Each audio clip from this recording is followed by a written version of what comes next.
Kung may oras kang makipagchismisan sa kapitbahay, dapat may oras ka ring balikan ang ating kasaysayan.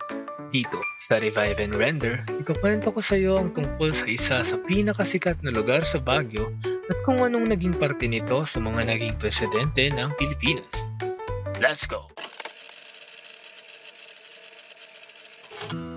Ang The Mansion House o mas kilala bilang The Mansion sa Baguio ay itinayo noong 1908 bilang bahagi ng plano ni Daniel H. Burnham para sa lungsod at isinakatuparan sa utos ni Gobernador General William Cameron Forbes.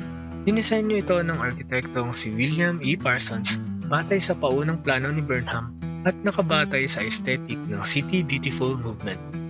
Orihinal itong itinayo bilang opisyal na summer residence ng mga Amerikanong Gobernador General mula 1908 hanggang 1935. Noong 1910, ginanap dito ang special session ng ikalawang lehislatibo ng Pilipinas. Sa ilalim ng Commonwealth ng Pilipinas noong 1935, naging opisyal itong summer residence ng Pangulo ng Pilipinas. Ngunit pagkatapos ng Second World War noong 1945, nasira ang gusali dahil sa mga labanan sa Baguio. Muling inayos at nirehabilitate ito noong 1947.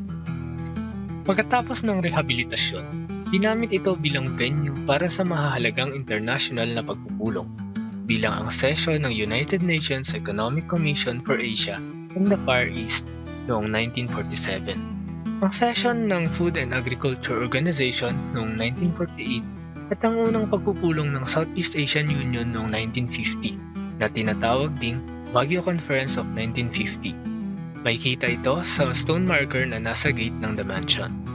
Ang The Mansion House ay matatagpuan sa Romulo Drive, eastern part ng Baguio sa kahabaan ng Leonard Wood Road. Sa tapat nito ay makikita ang Wright Park.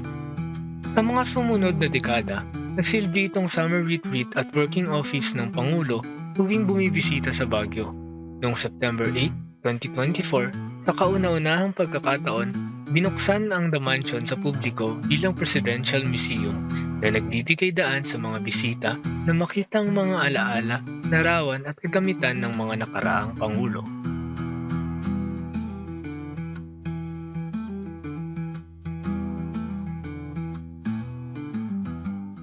Kung natapos mo ang video, salamat naman pare!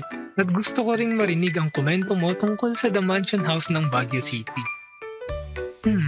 Anong historical building kaya ang next nating gagawin?